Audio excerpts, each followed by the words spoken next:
వి gold trusted gold buyers మీరు తాకట్టు పెట్టిన బంగారాన్ని విడిపించి ఈ రోజు ఉన్న మార్కెట్ ధరకు కొనబడును.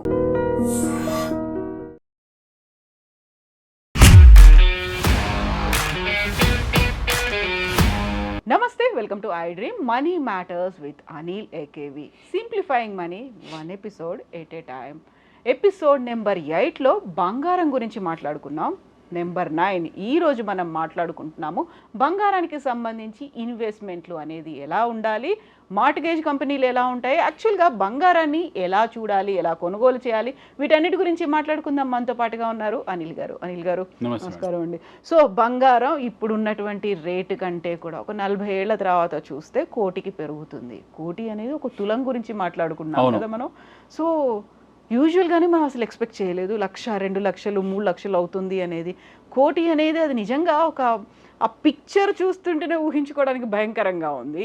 అలాంటి టైంలో ఇప్పుడు కనుక మనం ఇన్వెస్ట్ చేయడమా లేకుంటే దాన్ని కొనుక్కొని పెట్టుకోవడమా అంటే నెక్స్ట్ జనరేషన్ మన పిల్లలకి పనికి వస్తుందిలే అనేటువంటి ఒక ఊహ ఉంటుంది కదా.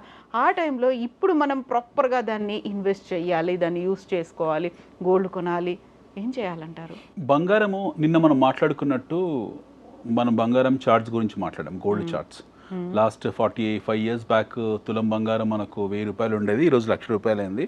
100x ఇదే చార్ట్ని తీసుకొచ్చి ఇక్కడ ఇన్సర్ట్ చేస్తాం. మనం M15 చార్ట్ అంటాం. మనము వాటి బొలింగర్ బ్యాండ్స్ అందులో ఇన్సర్ట్ చేసినప్పుడు ఆటోమేటిక్గా మీకు పిక్చర్ కూడా మళ్ళీ ఇంకో 100x కనబడుతుంది, ఇంకో 45 to 50 ఇయర్స్. ఇది మనం బేసిక్ మాట్లాడాము.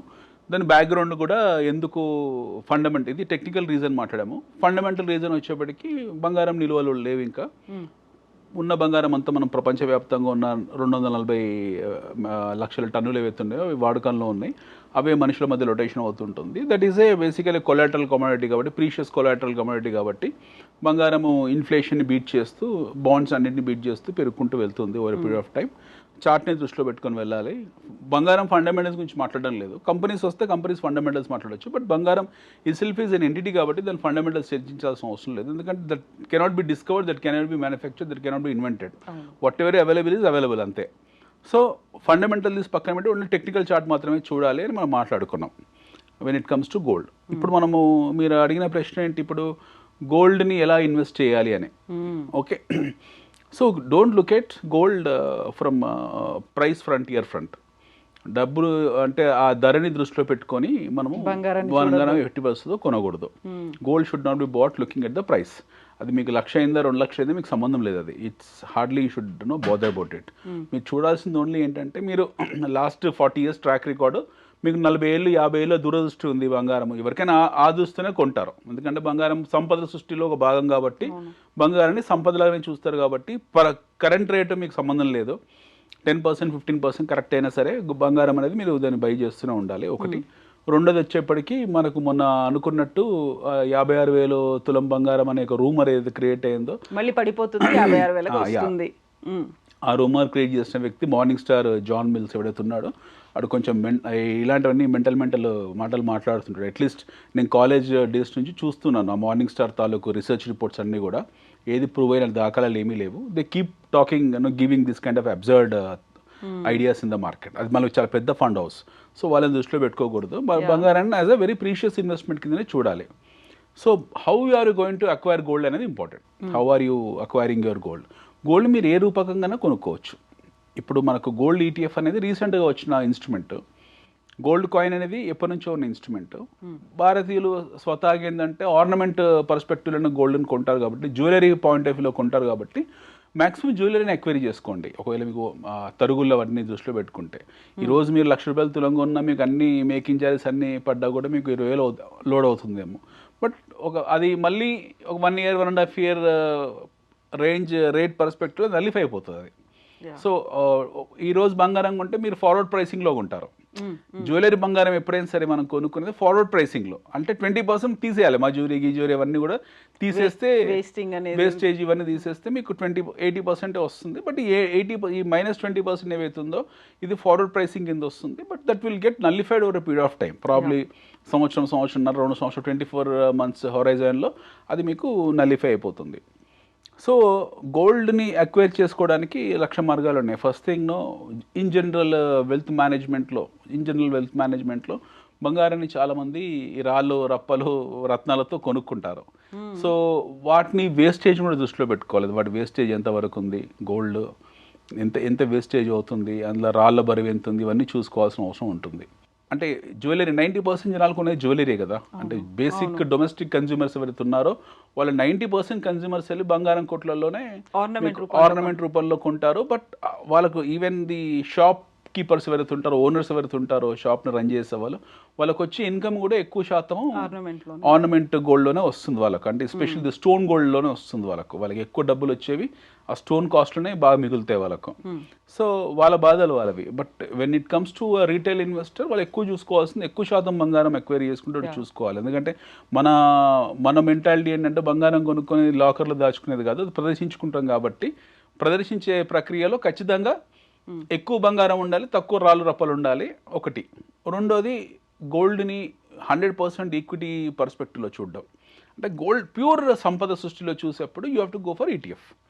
గోల్డ్ బీస్ అని మనకు ఎన్నో లిస్టెడ్ ఎక్స్చేంజెస్లో ఎన్నో ఐటమ్స్ ఉన్నాయి, గోల్డ్ బీస్ ఉంటాయి. జనరల్గా ప్రతి మ్యూచువల్ ఫండ్ కంపెనీ కానివ్వండి, ఎస్పెషల్లీ బ్యాంక్స్ కానివ్వండి, వాళ్ళు రన్ చేసే ఇన్స్ట్రుమెంట్స్లో గోల్డ్ బీస్ ఒక ఇన్స్ట్రుమెంట్. సో అందరికి ఉన్నాయి గోల్డ్ BEES. సో మీరు ఎవరైనా సరే గోల్డ్ బీస్ కొనుక్కోవచ్చు. అందులో SIP కూడా చేసుకోవచ్చు. ఎవ్రీ మంత్ ఇంత కొద్దిగా గోల్డ్ బీస్లో SIP చేసుకోవచ్చు. ఒకేసారి మనం ₹1,00,000 పెట్టి కొనుక్కొని స్తోమత లేనప్పుడు నెలకు కొద్దిగా దాన్ని SIP చేసుకుంటూ పోవచ్చు. Where you are going to buy the pure gold. So అదొకటి. ETFs ఉన్నాయి, గోల్డ్ ETFs ఎట్లాగో ఉన్నాయి. సో ETF కన్వర్షన్స్ కూడా చేసుకోవచ్చు. ETF కింద కొనుక్కొని గోల్డ్ కింద, ఫిజికల్ గోల్డ్ కింద కూడా మార్చుకోవచ్చు. సో ఈ ప్రొవిజన్స్ అన్ని కూడా లాస్ట్ మీకు 25-30 ఇయర్స్లో, లాస్ట్ 20 ఇయర్స్లో ప్రిసైజ్లీ ఈ ఇన్స్ట్రుమెంట్స్ పుట్టాయి మార్కెట్లో. సో ప్యూర్ గోల్డ్ కొనే సందర్భంలో కొద్దిగా కొనుక్కోవాలి. ఇప్పుడు బంగారం షాప్లో వెళ్ళి నాకు 1 గ్రామ్ ఇవ్వంటే ఇవ్వడం కుదరదు. సో ఆ 1 గ్రామ్ 8,000-9,000 ఉంటుంది. సో ఆ 1 గ్రాము గోల్డ్ని మీరు ETF ద్వారా కొనుక్కొని మీరు దాన్ని large amount of gold accumulate చేసుకోవచ్చు. సో ప్రైమా ఫసి మనం చూడాల్సింది ఏంటంటే last 45 years graph, coming 45 years గ్రాఫ్ని దృష్టిలో పెట్టుకుంటే అక్కడ మీకు ఆల్రెడీ 100x ఉంది. దాన్ని ఇక్కడ ఆటోమేటిక్గా రిప్లికేషన్లో ఆ 100x అనేది మీకు కనపడుతుంది. సో ఇప్పుడు మనం మాట్లాడిన నిజంగా ₹1,000ది ₹1,00,000 ఏంటంటే 100 రెట్లు పెరిగింది. ఈ ₹1,00,000 100 రెట్లు అంటే ₹1,00,00,000 అవుతుంది. ఇది వినడానికి చాలా హాస్యాస్పదంగా చెప్తున్నందుకు నన్ను పిచ్చోళ్ళనే ట్రీట్ చేస్తారు. People will look at me like what you call lunatic. ఇప్పుడు పిచ్చోడు, మానసిక స్థితి దెబ్బతిన్నది, ఇలా వచ్చి టీవీ ఛానల్లో ₹1,00,00,000 తులం బంగారం అంటున్నాడని 99.9% జనాలు అనుకుంటారు. అలా తప్పు లేదు. అంతే కదా. ఇప్పుడు ₹1,000 నుంచి ఇలా మెల్లిమెల్లిగా పెరుగుతూ 1,00,000కి వచ్చింది అంటే అది లైక్ ఓకేలే, మనం డైజెస్ట్ చేసుకునేట్టుగా ఉంది అని. ₹1,00,00,000 అనగానే అసాధారణంగా మాట్లాడేప్పటికీ మీకు చాలా అసాధారణమైన మాట కదా ఇది. ₹1,00,00,000 తులం బంగారము అవుతుందా అని అసాధారణమైన దానికి వినడానికి కూడా చాలా హాస్యాస్పదంగా, వింతగా, పిచ్చిగా, ఒక రకమైన ఉన్మాదంగా కూడా ఉంటుంది. వీటికి ఉన్మత్తుందా అనుకుంటారు. ఇప్పటికి కూడా ₹1,00,00,000 అనేది ఒక బిగ్ అమౌంట్ గానే మనం చూస్తూ ఉంటాం. చాలా పెద్ద అమౌంట్. మీకు 45 years బ్యాక్ ₹1,00,000 ఇప్పుడు ₹1,00,00,000 స్థాయి కదా. 45 years బ్యాక్ 45 ఏళ్ల క్రితం మీకు తులం బంగారం ఎప్పుడైతే ₹1,000 ఉందో, ₹1,000 పెట్టి ఆ రోజు మీకు ₹1,00,000 కేజీ బంగారం వచ్చేది. ఈ రోజు తులం బంగారం వస్తుంది. When you are getting a KG gold for ₹1,00,000 you are getting 10 తులాస్ ఈరోజు, 10 grams ఈరోజు. సో ఆ రోజు ఎవరైతే ఉన్నారో ₹1,00,000 వాళ్ళు ఊహించడానికి కూడా వాళ్ళకు కూడా అన్డైజెస్టబుల్ అనమాట. వాళ్ళు కనీసం ఇమాజిన్ చేయలేదు. ఎందుకంటే 45 years బ్యాక్ ₹1,00,000 మీకు ఏమి వచ్చేది చెప్పండి. 45 ఏళ్ల క్రితం ₹1,00,000 మీకు బంపర్ బ్యూటిఫుల్ హౌస్ వచ్చేది. 45 years బ్యాక్ ₹1,00,000 ఉన్న కాస్ట్లీ ఐటమ్స్ ఏమున్నాయి? ఒక 4-5 ఎకరాల పొలం కూడా వచ్చేది మాట చెప్పాలంటే. ఈ రోజు ఉన్న హైవేస్లో మనం ఏదైతే 5 కోట్లు 6 కోట్లు 10 కోట్ల ఎకరం మాట్లాడుకుంటున్నాము హైవేస్ మీద, అన్నీ 45 years బ్యాక్ ₹1,00,000 ఉండదు ఎకరం. అంత ఉండకపోవచ్చు, 30-40-50 ఉండొచ్చు. సో అంతెందుకు ఇప్పుడు మనం మాట్లాడుతున్న గచ్చిబౌలి, కోకాపేట ఇవన్నీ కూడా 60,000-70,000 40 ఏళ్ల క్రితం. సో మనకు 45 years బ్యాక్ ₹1,00,000 అనేది ఎంత పెద్ద ఫిగరో, అంటే ఈ రోజు మనకు చాలా తక్కువ ఫిగర్. 45 years బ్యాక్ ఉన్న ₹1,00,000 ఈరోజు జస్ట్ నథింగ్. ఈరోజు ₹1,00,000 మీకు ఒక ఫ్యామిలీతో హయత్ లాంటి హోటల్లో కడుపు నిండా భోజనం రాదు. ₹1,00,000 లిటరల్లీ ఒక భార్య, భర్త, 2 పిల్లలు, 4 కలిసి ఒక సినిమా వెళ్ళి హయత్లో డిన్నర్ చేస్తే ఇట్ విల్ కాస్ట్ ₹1,00,000 లిటరల్లీ. అంటే కడుపు నిండా అన్ని రకాల వారికి ఇష్టమైన వంటకాలన్నీ, లాబ్స్టర్, గిప్స్టర్ ఇలాంటివన్నీ, కొంచెం లిటిల్ లగ్జరియస్ ఫుడ్ హయత్ లాంటి పెద్ద హోటల్ అది అంటే it will cost ₹1,00,000. For big rich people it's nothing. But ఈరోజు ₹1,00,000 ఏం వాల్యూ కూడా లేదు మాట చెప్పాలంటే. ఫోన్ కూడా రాదు, మంచి ఫోన్ కూడా మీకు ₹1,00,000 రాదు. బట్ వేరాజ్ 45 years బ్యాక్ మీకు 1,00,000 అనేది చాలా పెద్ద ఫిగర్. 45 ఏళ్ల క్రితం 1980s 45 లక్షల పెళ్ళిళ్ళు జరిగేవి. ఇండిపెండెంట్ హౌస్ కొనుక్కునే వాళ్ళు, పొలాలు వ్యవసాయాలు చేసుకునే వాళ్ళు, వాళ్ళకు ₹1,00,000 అనేది చాలా పెద్ద ఫిగర్. అప్పట్లో సినిమాలు కూడా లక్షాధికారి ఇలాంటివి తర్వాత వచ్చింది, కోటీశ్వరుడు అనే తర్వాత వచ్చింది. లక్ష ఎప్పుడైతే తక్కువ అయిపోయిందో దెన్ కోటీశ్వరుడు అనే సినిమా వచ్చింది. బట్ అప్పట్లో లక్షాధికారి అంటే చాలా పెద్ద ఫిగర్ కదండి. So it's a very big. ఆ టైంలో మీకు వచ్చి ఆ 80s ₹1,00,000 చాలా expensive thing. When Maruti was launch in India for about ₹1,00,000 car కిందనే మారుతిని లాంచ్ చేశారు. అది కొన్నది కూడా అంత neo rich circle. Okay, middle class కోసం స్టార్ట్ చేసింది కూడా. Maruti was the purpose of Maruti is for basically for middle class. Idea was to launch at 25,000 దాన్ని లాంచ్ చేయాలని చూసారు. బట్ ఫైనల్గా వచ్చేప్పటికి అది ప్రాపర్గా లాంచ్ అయినప్పుడు ₹1,00,000 లాంచ్ అయింది అది. సిమిలర్లీ ఆ రోజు 1,00,000 అనేది చాలా పెద్ద ఫిగర్. మారుతి గారు కొనుక్కోవాలి 2 అంతస్తుల మేడ కొనుక్కోవచ్చు ఆ టైంలో. ఈరోజు 1,00,000 వాల్యూ లేదు. ఎగ్జాక్ట్లీ 45 years తర్వాత కోటి అనేది వాల్యూ ఉండదు. There is no value for ₹1 crore after 45 years. నేను చెప్తున్న పర్స్పెక్టివ్ అది. సో నెట్ మీరు చూడాల్సింది ఏంటంటే దీర్ఘకాలికంగా 45 సంవత్సరాల ₹1,00,000 అమ్మ అనుకుంటాం. 45 సంవత్సరాల ₹1,00,000 చిత్తు కాగితమే. దాంతో పాటుగా మిగతా అన్ని ధరలు కూడా అలాగే పెరుగుతాయి కదా. న్యాచురల్లీ మిగతా ఇన్ఫ్లేషన్ బంగారం మాట్లాడుకునే ఓకే, ఒక్క బంగారమే ₹1,00,000 అవుతుంది. ఇన్ఫ్లేషన్ అడ్జస్టెడ్ కాదు. అన్ని ధరలు పెరగకపోవచ్చు, కొన్ని ఐటమ్స్ ధరలు పెరగకపోవచ్చు. ఇప్పుడు 45 years back percentage of returns చూసుకోవాలి మనం పర్సెంటేజ్ ఆఫ్ రిటర్న్స్లో చూసుకుంటే మీకు వెల్త్ క్రియేషన్ పెరిగింది తప్పిస్తే ఇన్ఫ్లేషన్ ఆ స్థాయిలో పెరగలేదు.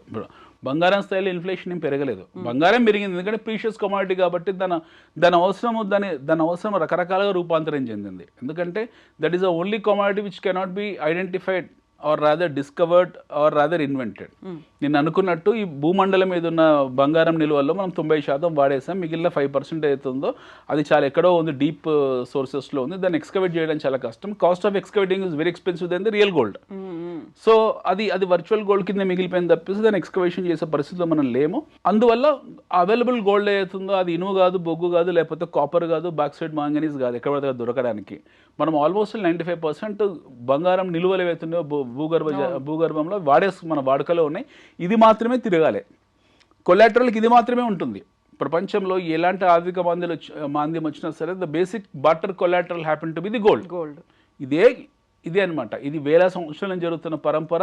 ఇంకో 1000 సంవత్సరాలు ఇదే పరంపర కొనసాగుతుంది తప్పిస్తే మీకు కొలాటరల్ కింద ఏ బిట్ కాయిన్ వెళ్ళదు, ఏ అమెరికన్ ఫెడ్ బాండ్ వెళ్ళదు, ఏ ఆర్బీఐ బాండ్ వెళ్ళదు, ఇంకా ఏది వెళ్ళదు. అన్ని చిత్తుకాయల కిందనే కౌంట్. డైమండ్ ఎప్పుడు లిస్టెడ్ ఎంటిటీ కాదండి. డైమండ్ మళ్ళీ నేను అనుకున్నాం మనం ఇట్స్ ఈస్థెటిక్ వాల్యూ ఉన్న కమాడిటీ మాత్రమే. డైమండ్ రేట్స్ వచ్చి పర్సీవ్డ్ రేట్స్ అవన్నీ కూడా.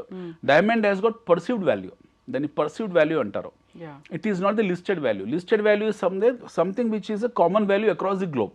ఈరోజు $3,000 డాలర్ బంగారం ఉందంటే ప్రపంచవ్యాప్తంగా ఔన్స్ బంగారము ఇదే రేట్ ఉంటుంది మీకు. ఇండియాలో అదే రేట్ ఉంటుంది, అమెరికాలో అదే రేట్ ఉంటుంది, రష్యాలో అదే ఎక్కడ ఉంటుంది, ఫ్రాన్స్లో అదే ఉంటుంది. ఇది గ్లోబల్ కమాడిటీ కాబట్టి, ప్రపంచవ్యాప్తంగా ఉన్న కమాడిటీ కాబట్టి మీకు అదే రేట్ ఉంటుంది. బట్ డైమండ్ మనం అనుకున్నట్టు హైదరాబాద్లో మీకు ఒక క్యారెట్ డైమండ్ 10 లక్షలు ఉంది. ఇదే డైమండ్ వీళ్ళు హోల్సేల్ మార్కెట్ నుంచి తెస్తారు బాంబే నుండి. బాంబే మర్చెంట్స్ దగ్గర పోతే మీకు 7 లక్షలే ఉంటుంది. వాడు సూరత్లో పాలిషింగ్ చేస్తాడు, వాడి దగ్గర పోతే 5 లక్షలే ఉంటుంది. సో డైమండ్ ప్లేస్లను బట్టి, వర్తకులను బట్టి, అక్కడ పాలిషింగ్ సెంటర్లు బట్టి రేటు మారిపోతాయి. This is aesthetic value.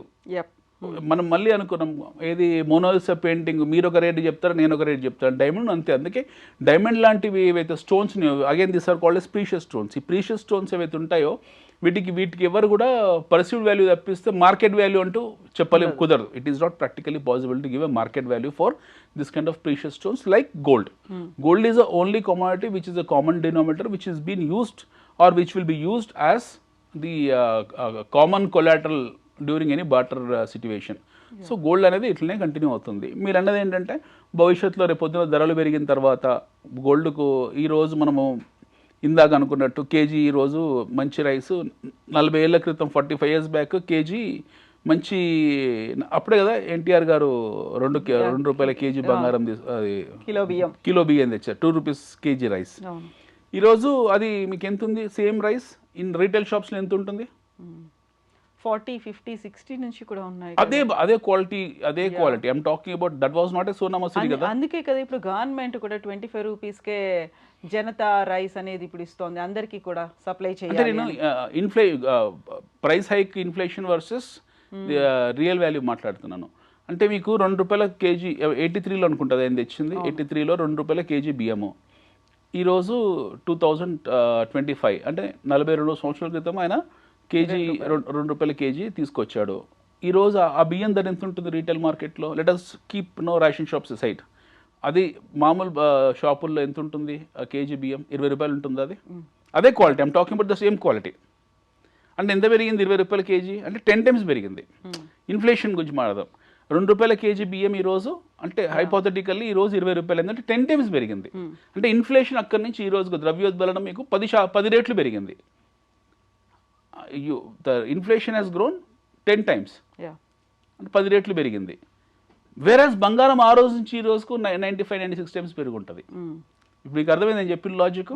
So ఇన్ఫ్లేషన్ని beat చేసుకుంటూ వెళ్తుంటుంది బంగారం, ఇన్ఫ్లేషన్ని బీట్ చేసుకుంటూ వెళ్తుంది. Gold will beat inflation left right centre. So gold purpose వేరే ఉంది. మనం అనుకున్నట్టు ఆర్నమెంట్ పర్పస్ మన దేశంలో దంతెరస్ రోజు లేకపోతే నిన్న మొన్న జరిగిన అక్షయ తృతీయ రోజు మనం కొనడం వల్ల దాని డిమాండ్ పెరగదు. దానికి ప్రపంచ పరిణామాలు, లాట్ ఆఫ్ జియోపొలిటికల్ ఇష్యూస్, దాంతోపాటు స్కేర్సిటీ ఆఫ్ ఎలిమెంట్, దాంతోపాటు కొలాటరల్ వాల్యూ ఒకటి, ప్రపంచంలోని ఆర్థిక అసమానతలు, అస్థిరతలు, ఇవన్నిటిని దృష్టిలో పెట్టుకొని దాని ప్రీషియస్నెస్ పెరుగుకుంటూ పోతుంది తప్పిస్తే తరగదు. భవిష్యత్తు అంత ఇలాగే ఉంటుంది. యుద్ధానికి యుద్ధం మధ్య విరామమే శాంతి అన్నట్టు మనం ఈ ప్రపంచంలో శాంతి అనేది ఏ రోజు ఎక్కడ చూడలేదు. ప్రతిరోజు ఎక్కడో ఒక చోట ఏవో గొడవలు జరుగుతూనే ఉంటాయి, అస్థిరత ఉంటూ ఉంటుంది. దాని ఇంపాక్ట్, దాని ప్రభావము చాలా డీప్ రూట్స్లోకి వెళ్తుంది. And your geo politics will keep changing according to the changes with in the countries and nations. So gold will become more and more scary element or rarest element in going forward times. ఇంకా ముందు రోజుల్లో దీని విలువ అనేది మనం ఊహించేంత స్థాయికి వెళ్తుంది. So మనం అనుకున్నట్టు 45 years చార్ట్ మీకు పెడితే మీకు ఎంత కనపడింది? 1 crore.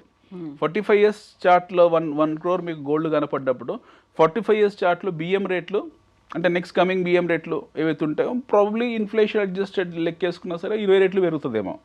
ఇందాక కనుక ₹2 కిలో బియ్యం లెక్క చూసుకుంటే అదే రేట్లు పెరుగుతుందేమో. But gold will beat outcast all the other elements. Next coming question, మీరు స్టాక్స్లో గోల్డ్ని రిలేటెడ్ కంపెనీస్ ఏమున్నాయని. గోల్డ్ రిలేటెడ్ కంపెనీస్ చాలా ఉన్నాయండి స్టాక్ మార్కెట్స్లో. There are plenty of companies which are related to gold. Gold related companies చాలా ఉన్నాయి. Stock market different subject. Stock మార్కెట్లో గోల్డ్ని బీట్ చేసిన స్టాక్స్ ఉన్నాయి. You have plenty of stocks which has beaten gold beyond the imagination. మీకు చిన్న example, ఒక 5-6 example చెప్తాను. ఫర్ ఎగ్జాంపుల్, మీకు 2000లో ఇన్ ద ఇయర్ 2000లో బంగారము ఏ రేట్ ఉంది? అరౌండ్ 5,000 తులం ఉందా? 2000లో ఇన్ ద ఇయర్ 2000 5,000 ఉండొచ్చు తులం బంగారం. ఇయర్ 2000లో 5,000, 6,000 ఉండొచ్చు. Let us say 6,000, let us say assume 5,000 ఉండొచ్చు. మోర్ ఆర్ లెస్ 1000 అటు ఇటు అనుకుందాం. 5,000 ఉందేమో ఇన్ ద ఇయర్ 1999, 2000లో. లెటస్ టేక్ 1990లో పక్కా 5,000 ఉంది. 2000లో అంతే అటు ఇటు 500-600 అటు ఇటు 2,000 పర్ తులా అనుకుందాం ఇన్ ద ఇయర్ 2000లో. 2025లో హౌ మచ్? లక్ష. అంటే ఎన్ని రేట్లు పెరిగింది? 20 రెట్లు పెరిగింది. ఆ రోజు 5,000 ఎంత అయింది మీకు? ఈరోజు 1,00,000 అయింది. 5,000. There are stocks, there are companies which have given returns more than gold. అంటే దేర్ are companies stock market list అయిన కంపెనీస్ 500 times, 1000 times లిస్ట్ అయిన రిటర్న్స్ ఇచ్చిన కంపెనీస్ ఉన్నాయి. Example, I will give an example. Royal Enfield bike ఉంది, bullet bike. దాన్ని తయారు చేసే కంపెనీ పేరు ఐషర్ మోటార్స్. 2000 సంవత్సరంలో సేమ్ ఐషర్ మోటార్స్ ₹50 ఉండేది షేర్.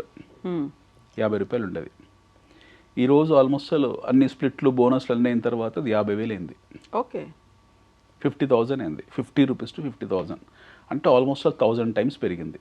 1,000 times అంటే మీరు ఆ రోజు ₹1,00,000 ఇన్వెస్ట్ చేసి దాని విలువ 10 కోట్లు. ఆ రోజు 1,00,000, ఈరోజు 10 కోట్లు. బహుశా అందరూ ఉంచుకోకపోవచ్చు, ఎవరో 2-3 ఉంటారు అక్కడెక్కడ స్టిల్ రీటైన్ చేసుకున్న వాళ్ళు. ₹1,00,000 మీకు 10 కోట్లు అయింది ఈ 20 సంవత్సరాల్లో. గోల్డ్ ఎప్పటికీ స్టాక్ మార్కెట్లో బెస్ట్ కంపెనీస్ బీట్ చేయలేదు. ఇంతసేపు గోల్డ్ మనము ఇంత పొగుడుకుంటూ వచ్చాము. అంటే we're talking the marginal safety of gold looking from Indian perceptions పర్స్పెక్టివ్లో. ఎందుకంటే గోల్డ్ మనం చాలా ఇంపార్టెంట్ ఫ్యాక్టర్, దైవంతో సమానంగా తీసుకుంటాం మనము. గోల్డ్ని కింద పడేయము, తొక్కము, అది పోయినా సరే మనం ప్రాణమైన విలువలేకపోతాం. అంటే అది బంగారం పోయిందని కాదు, లక్ష్మీదేవి పోయిందన్నంత విలువని మనం ఇస్తాము. తర్వాత ఇంకోటి ఏంటంటే ఇది same time wealth management program ఉంది కాబట్టి మనం ఫిక్స్డ్ డిపాజిట్లు, మ్యూచువల్ ఫండ్లు, స్టాక్ మార్కెట్లు, గోల్డ్ అన్ని కవర్ చేస్తున్నాం కాబట్టి, గోల్డ్లో కవర్ చేయాల్సి వచ్చిన సందర్భం వచ్చింది కాబట్టి గోల్డ్ గురించి మాట్లాడుతున్నాం. But when it comes to the stock market, companies which are in stock market and in general consumption companies, they have beaten gold left, right, center. Stock మార్కెట్లో బెస్ట్ కంపెనీస్ని గోల్డ్ ఎప్పుడు బీట్ చేయలేదు. Stock మార్కెట్లో ఉన్న top most కంపెనీస్ని gold beat చేయలేదు. I will give an example of Titan. For example Titan, తనిష్క్ని తయారు చేసే కంపెనీ, తనిష్క్ పేరెంట్ కంపెనీ వచ్చి టైటాన్, టాటా గ్రూప్. టాటా గ్రూప్ మీకు ఈ రోజు వరకు అంటే top most investors Rakesh Jhunjhunwala ఇలాంటి వాళ్ళందరూ టైటాన్లో ఇన్వెస్ట్ చేసుకొని వేల కోట్లు సంపాదించారు అందులో వాళ్ళు. సో ఇది మీకు లాస్ట్ 20 years 25 years ప్రిసైజ్లీ మీకు ఆల్మోస్ట్ ఇది కూడా ఒక 200 times రిటర్న్ ఇచ్చింది. 200 సార్లు, 200% కాదు, 200 సార్లు, 20,000%. ఓకే, సో గోల్డ్ కన్నా ఎక్కువ గోల్డ్ అమ్మే కంపెనీస్ రిటర్న్స్ ఇచ్చాయి. These companies have given more returns than gold. బంగారం తాకట్టు పెట్టుకున్న కంపెనీస్ ఉన్నాయి. ఫర్ ఎగ్జాంపుల్ మన్నాపురం ఉంది. మన్నాపురం మొదట్లో లిస్ట్ అయిన కంపెనీ, తర్వాత ముత్తూట్ వచ్చింది ఎక్కువ, అంటే exclusive gold mortgage companies. So Manappuram has given more returns than gold. బంగారం తాకట్టు పెట్టుకునే సంస్థలు ఏవైతే ఉన్నాయో బంగారం కన్నా ఎక్కువ రిటర్న్ ఆన్ ROI ఇచ్చాయి, రిటర్న్ ఆన్ ఇన్వెస్ట్మెంట్స్ ఇచ్చాయి. So there are plenty of companies which are there in the market which has given more returns than gold. సో ఇందాక అనుకున్నట్టు బంగారం కన్నా ఎక్కువ బంగారం నమ్మే షాప్స్ ఏవైతే ఉన్నాయో, ఎస్పెషల్లీ తనిష్క్ లాంటివి, they have given outright abnormal returns. మనం ఇంట్లో వాడుకునే మీరు gas cooker for example Prestige ఉంది, అదే కదా ప్రెస్టేజ్ కుక్కర్స్ అందరం వాడతాం. మీరు అదే ప్రెస్టేజ్ స్టాక్ తీసుకోండి, అది కూడా almost 500 times I'm talking, not percent, 500 times పెరిగింది అది, ఆ కంపెనీ 500 times పెరిగింది. ఏది ప్రెస్టేజ్ లాంటి కంపెనీ. మనము జనరల్ ఫైనాన్స్ కంపెనీస్ ఉన్నాయి, ఫర్ ఎగ్జాంపుల్ బజాజ్ ఉంది. ఓకే, బజాజ్ లాంటి కంపెనీస్ అవి కూడా మీకు 100 times రిటర్న్స్ ఇచ్చాయి. అంటే మీకు మార్కెట్లో there are plenty of FMCG companies, there are fast moving consumer companies. కొన్ని కంపెనీస్ కూడా పేరు వినకుండకపోవచ్చు కొంతమందివి. పతాంజలి వాళ్ళు రీసెంట్గా రుచి సోయా లాంటి కంపెనీ ఇక్కడ ఉంటుంది గన్నవరం దగ్గర, ఆ కంపెనీని టేక్ ఓవర్ చేశారు. అది విత్ ఇన్ నో టైం మీకు 30 times 40 times వెళ్ళిపోయింది. అది వెళ్ళిపోయింది. మనకు అవంతి ఫీడ్స్ అనే మన Telugu company, we should feel proud that of our own Telugu people, one of the best company అది. అది కూడా అంతే 100 times పెరిగి ఉంటుంది. 100 times I'm talking in last 15-16 years, not more than time. ఎక్కువ టైం కూడా పట్టలేదు, లాస్ట్ 20 ఏళ్లలో 100 times ఇచ్చింది, much beyond gold. There are pharma companies, Divi labs for example, అది పెద్ద వెల్త్ క్రియేటర్ మన దగ్గర. Divi labs, doctor Reddy labs, ఇవన్నీ బిగ్ టైమ్ వెల్త్ క్రియేటర్స్. మన తెలుగు కంపెనీస్, అవన్నీ బయట సంస్థలు కావు, మన own companies. So when you take some మన ఓన్ కంపెనీస్ తీసుకున్నప్పుడు, అంటే మన తెలుగు వాళ్ళకు అర్థమయ్యే భాషలోనే చెప్తున్నాం. మన pharma companies for example, I'm talking about Natco pharma కానివ్వండి, అరబిందో కానివ్వండి, లేకపోతే డాక్టర్ రెడ్డీస్ కానివ్వండి, అపోలో హాస్పిటల్స్ కానివ్వండి, వీళ్ళందరూ this companies have given returns which are beyond to anybody's imagination. Divi labs ఇలాంటివన్నీ కూడా మీకు అబ్నార్మల్గా రిటర్న్స్ ఇచ్చాయి. ఎందుకంటే వాళ్ళ స్కేల్ ఆఫ్ ఆపరేషన్స్, వాళ్ళ R&D, వాళ్ళ రీసెర్చ్, వాళ్ళ USFDA అప్రూవల్స్, వాటిని మార్కెట్ చేసుకునే విధానము, వాటిని మళ్ళీ వాళ్ళు OTC కింద, ఇప్పుడు Apollo for example, Apollo hospitals ఉంది. Apollo hospitals have now got in to OTC products. వాళ్ళు బేసికలీ హాస్పిటలైజేషన్ బిజినెస్ నుండి కొంచెము రీటైలింగ్ వైపు కూడా వచ్చారు, అపోలో ఎక్స్క్లూజివ్ ఫార్మసీ పెట్టుకొని. సో ఇలాంటివి వచ్చాయి. మీకు అంతెందుకు, there are companies which have unlisted, PharmEasy ఇలాంటి కంపెనీస్, అన్లిస్టెడ్ కంపెనీస్ కొన్ని ఉన్నాయి. డాక్టర్ ప్యాథ్ ల్యాబ్స్ అని చెప్పి మనకు ఢిల్లీ బేస్డ్ కంపెనీ ఉంటుంది, ఓన్లీ పాథాలజికల్ ల్యాబ్స్, అంటే మన విజయ డయాగ్నోస్టిక్స్ లాగా. ఇవన్నీ recent companies, new age companies అంటాం వీటిని. So these are performing beyond to anybody's imagination. మనం కొద్దిగా కామన్ సెన్స్ పెట్టి రీసెర్చ్ చేయడం మొదలుపెట్టి, వాళ్ళ బిజినెస్ మోడల్ అర్థం చేసుకుంటే వాళ్ళ భవిష్యత్తు అర్థమవుతుంది. అంటే గుడ్ మేనేజ్మెంట్, గుడ్ కంపెనీస్ని దృష్టిలో పెట్టుకుంటే you see in markets there are plenty of companies which have given abnormal beyond imagination results in the companies ఉన్నాయి. So it is not just gold as a what you call investment. Gold has to be part of your portfolio. బంగారం అనేది మీ portfolio ఒక భాగమై ఉండాలి. అంతే తప్పిస్తే బంగారమే మీ portfolio కాకూడదు. ద హోల్ ఐడియా మనం ఈ ప్రోగ్రామ్ ఐడియా ఎన్ని ఎపిసోడ్స్ చేసింది ఏంటంటే బంగారం ఈక్విటీ ఒక 100 రూపాయల్లో బంగారం ఒక 20 రూపాయలు 30 రూపాయలు ఉండాలి, ఈక్విటీస్ 30 రూపాయలు ఉండాలి, ఒక ఏది మ్యూచువల్ ఫండ్స్ 10 రూపాయలు ఉండాలి, ఫిక్స్డ్ డిపాజిట్స్ ఒక 5 రూపాయలు ఉండాలి. అంటే మీ portfolio you cannot keep all your diversify చేసుకోవాలి. You cannot keep all your apples in one basket. అన్ని యాపిల్స్ తీసుకొని ఒకే బాస్కెట్లో పెడితే ఒకటి పాడేది అన్ని మీద పాడైపోతాయి. సో అది ఐడియా కాదు. పోర్ట్ఫోలియో మేనేజ్మెంట్, పోర్ట్ఫోలియో సర్వీసెస్లో బేసికలీ ఏంటంటే you have to diversify your portfolio and you have to diversify in with lot of uniqueness. Gold ఉంది, గోల్డ్కు మీకు ఆల్టర్నేటివ్ లేదు కాబట్టి గోల్డ్ మాత్రమే కొనాలి. గోల్డ్ ఎలా కొనాలి అనుకున్నప్పుడు మీకు మెథడ్స్, మనం మాట్లాడుకునే మెథడ్స్ ఉన్నాయి. If you really wanted to enjoy the aesthetic value, దాన్ని అనుభవించగలిగే పరిస్థితిలో బంగారం కొనాలనుకున్నప్పుడు ఆ రాళ్ళు రప్పలు తీసి ఒక సాధారణ మిడిల్ క్లాస్ వ్యక్తి గురించి మాట్లాడుతున్నాం. Our idea is to speak to middle class people. ఆ రాళ్ళు రప్పలు తగ్గించుకొని మీరు ఓన్లీ ప్యూర్ గోల్డ్ కొనుక్కొని అనుభవించండి. ఆ ఛార్జెస్ ఏవైతే ఉంటాయో ఒక పీరియడ్ ఆఫ్ టైం నల్లిఫై అయిపోతుంది. మీరు 45 years ఛార్జెస్ని దృష్టిలో పెట్టుకుంటే 20% తరుగు మీకు నథింగ్. వాటితో బార్గెయిన్ చేసుకుంటే ఇంకా తరుగు కూడా తగ్గిస్తారు. Be careful when you buy the gold. Don't go in to schemes and all that nonsense. వాళ్ళు మంత్లీ స్కీమ్స్ ఏవో పెడుతుంటారో అందులో నేను I don't suggest, because personally నన్ను అడిగితే నేను సజెస్ట్ చేయను. But that is again up to the description of individuals. వ్యక్తుల విచక్షణ బట్టే ఉంటుంది. బట్ ఐ పర్సనల్లీ నేను అలాంటి వాటికి we don't no, again we have to look at lot of factors. మనకు 60-70% మనం చూసిన అనుభవాలను దృష్టిలో పెట్టుకోవాలి. 20 ఏళ్ళు 30 ఏళ్ళు 50 ఏళ్ళ నుంచి మేము ఉన్నాం, మా క్రెడిబిలిటీ ఉన్నది. Non sense. క్రెడిబిలిటీ ఒక ఓవర్ నైట్ ఎగిరిపోతుంది. క్రెడిబిలిటీ బయటికి కనిపిస్తుంది తప్పిస్తే వాడు లోపల ఉన్న హాలోస్ ఏంటో మనకు తెలియదు కదా. We don't know what kind of skeletons is preserving in his cupboards. So అవి మనకు తెలియదు కాబట్టి మనం వాటి గురించి మాట్లాడకూడదు. But we have to be very careful when you wanted to buy gold. Be legitimate buying it. ETF ద్వారా కానివ్వండి, గోల్డ్ బీజ్ ద్వారా కానివ్వండి, ఇలా కొనుక్కునే సాధనాలు మీకు ఉన్నాయి. ఆ ఇన్స్ట్రుమెంట్స్ని వాడుకుంటే you can buy gold. And when you buy mutual, you have to be what you call mandated person for yourself to buy mutual funds. ప్రతి నెల మ్యూచువల్ ఫండ్స్లో మ్యాండేట్గా మీ స్తోమత 1000, 2000, 3000, 5000 ఏదో అంత ఎట్టి పరిస్థితుల్లో మ్యూచువల్ ఫండ్స్లో మీరు ఇన్వెస్ట్ చేస్తూనే ఉండాలి. Fixed deposits I say absolutely no for it. దానివల్ల రూపాయి చిత్తు కాగితాల కిందనే కౌంట్. మనం మొదటి నుంచి ఇదే మాట్లాడుతున్నాం. అది చిత్తు కాగితం కిందనే లెక్క. దాని లెక్కలో పరిగణించకండి. Next we're talking about stocks. Stock picking is a intellectual activity. It is not like buying gold. గోల్డ్లో మీకు ఆల్టర్నేటివ్ లేదు కాబట్టి మీరు గోల్డ్ బ్లైండ్ ఫోల్డర్గా ఉంటారు. But stock picking you should be extremely careful and you should be vigilant. And when you buy a good company, don't sell it for minimal profits. Keep on getting into the habit of adding whenever there is a fall. Exactly. Last time Trump విధానాల దెబ్బకు పతనం అయినప్పుడే కొనుక్కోవాలి. Last time Trump ఇచ్చిన షాకర్స్కు మనకు markets అన్ని కూడా అల్లకల్లోలం అయిపోయి పడిపోయాయి. That was a time we started this episode and we encourage people to go and buy the stocks. So మన దీర్ఘకాలిక ప్రగతి ఉన్న దేశము. ఒక రోజులో అంతమే ప్రగతి కాదు మనది. సో ఈ ఒడిదుడుకులు ఏవైతే ఉంటాయో, ఈ ఫాల్స్ ఏవైతే ఉంటాయో ఈ మార్కెట్లు ఎప్పుడూ ఉంటాయి. ట్రంప్ తుమ్మినా మార్కెట్ పడుతుంది, లేదా పుతిన్ భోజనం చేయకుండా మార్కెట్ పడుతుంది. ఇప్పుడు పాకిస్తాన్ ఇండియా వార్ మనం మాట్లాడుకుంటున్నాం. Again I will come to this, how crooked one should be. Investor ఎంత దుర్మార్గంగా ఆలోచించాలో ఒక విషయం చెప్తాను మీకు నేను. Investor should be a cunning fox. Investor always suppose to be a cunning pox.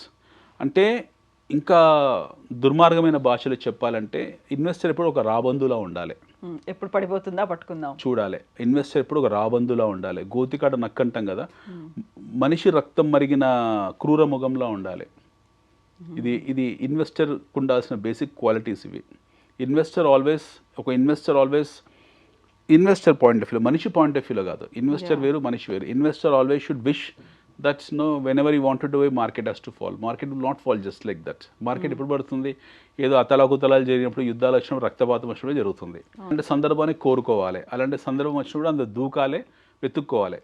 పూర్వకాలంలో లాంగ్ బ్యాక్ను గ్రీక్ సైనికులు, అంటే ఇది వాళ్ళకు ఒక కమాండర్స్ ఎవరైతే ఉంటారో, గ్రీక్ కమాండర్స్ ఎవరైతే ఉంటారో వాళ్ళకు గోల్డ్ పళ్ళకు గోల్డ్ పన్ను, దాన్ని పాలిష్ ఏమంటారు మేడం, దాన్ని పాలిషింగ్, అది గోల్డ్ పన్ను, బంగారం పన్ను పెట్టించుకునే అలవాటు ఉండేది గ్రీకు సైనికులకు. సో వాళ్ళు యుద్ధంలో పూర్తిగా చావాల్సిన అవసరం లేదు. క్షత్రగాత్రులు అయ్యారు, ఇంకా వీడు కాసేపులో చస్తారనుకోగానే వాడి రెజిమెంట్లో ఉన్న ఆర్మీ ఎవరైతే ఉంటానో వాళ్ళే నరుగులేని మనం చంపేసేవాళ్ళట ఆ పన్ను పీక్కోవడానికి. ఆ పని బిక్కోవడానికి. So most of the time Macedonian యుద్ధాలు ఓడిపోవడానికి కారణం కూడా ఈ పల్లె, బంగారు పనులే. Most of the time Macedonians యుద్ధాలు ఓడిపోవడానికి ఈ బంగారం పనులే కారణం. అంటే వీళ్ళ కమాండర్స్కు బంగారం పనులు ఉండే, వాడు చావాల్సిన అవసరం వీళ్ళే చంపేవాళ్ళు. సో వాళ్ళ తర్వాత వాళ్ళ గవర్నర్స్ అందరూ ఒక డెసిషన్ తీసుకుని, రే ఎవడు బంగారం పనులు పెట్టుకోవద్దు, మనం యుద్ధాలు ఓడిపోతున్నామని చెప్పేసి ఆ బంగారం పనులని వీకించుకుని వాటిని సీజ్ టు ఎగ్జిస్ట్ చేసేసి వాళ్ళు ఒక డిగ్రీ పాస్ చేసి ఎవడు బంగారం పనులు వాడొద్దు, అసలు ఎవడు ఏ ఆభరణాలు వేసుకొని వెళ్ళొద్దు యుద్ధానికి అని చెప్పిన తర్వాత వాళ్ళు యుద్ధాలు ఇవ్వడం మొదలుపెట్టారు. దాని తర్వాత they could able to win over Persia, Cyrus the గ్రేట్ని ఓడించారు. దాని తర్వాత సైరస్ ది గ్రేట్ని పర్షియా వెళ్ళి పర్షియన్ మీద యుద్ధం జరుగుతుంది, ఆ యుద్ధంలో గెలిచారు తప్పిస్తే అంతకుముందుకు చాలా సందర్భాల్లో యుద్ధాలు ఓడిపోయారు మెసిడోనియన్స్. ఆ చిన్న చిన్న వాళ్ళ ఆ ట్రైబ్స్ అన్నీ కూడా. దానికి మేజర్ కారణం ఏంటంటే కమాండర్స్ దగ్గర డబ్బు ఎక్కువ ఉండేవాడు, బంగారం పనులు చేయించుకునేవాడు, ఈ కింద ఉన్న సైనికులు అని చంపేవాళ్ళు, లేదా చచ్చిపోయే ఇక పోతాడు అన్నంగా వీలే పొడి చేసేవాళ్ళు. So they have stopped it. So similarly మనము ఎవరైతే ఉన్నామో, అంటే ఎస్పెషల్లీ ది ఇన్వెస్టర్ ఎవరైతే ఉన్నారో, he has to be very cunning fox, he has to be what you call betters demons. మనము ఒక వ్యాంపైర్ లాగా ఉండాలి, ఎప్పటికప్పుడు మనం ఒక డ్రాకులా వేషం వేసుకొని ఉండాలి, మార్కెట్ ఎప్పుడు పడుతుందని చూడాలి, రక్తపాతం కోరుకోవాలి. ఆ మార్కెట్ పడ్డప్పుడు దుర్మార్గమైన పరిస్థితిలో జనాలు అందరూ కొట్టుకొని ఏడుస్తూ, అయ్యో నా డబ్బులు పోతున్నాయి అని చెప్పేసి ఏడ్చి గోల పెడుతున్న టైంలో క్యాష్ తీయాలి, అవసరాని కోసం ఎవరైతే అమ్ముతుంటాడో చాలా దుర్మార్గంగా బార్గెనింగ్ ప్రైస్లో కొనాలి. That is a time will make money. Investor చేసే పని అది. మ్యూచువల్ ఫండ్ కంపెనీస్ కానివ్వండి, పెద్ద పెద్ద హెడ్జ్ ఫండ్ కంపెనీస్ కానివ్వండి, ఆర్బిట్రాజ్ కంపెనీస్ కానివ్వండి, లేకపోతే ఫారెన్ ఇన్స్టిట్యూషన్ ఇన్వెస్టర్స్ కానివ్వండి, వాళ్ళు ఎప్పుడు వస్తారు?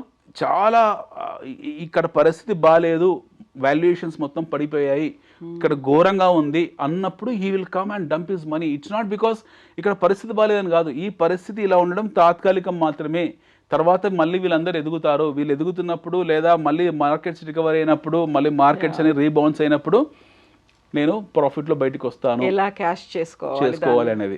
So milking the cow is more important. So you can milk the money only when during the blood bath. సో ఈ బ్లడ్ బాత్ జరిగినప్పుడు మీరు ఖచ్చితంగా, ఎస్పెషల్లీ మనలాంటి మార్కెట్స్లో మొన్న ఈ జనవరి, ఫిబ్రవరి, మార్చ్ గోల్డెన్ ఆపర్చునిటీ ఇచ్చింది.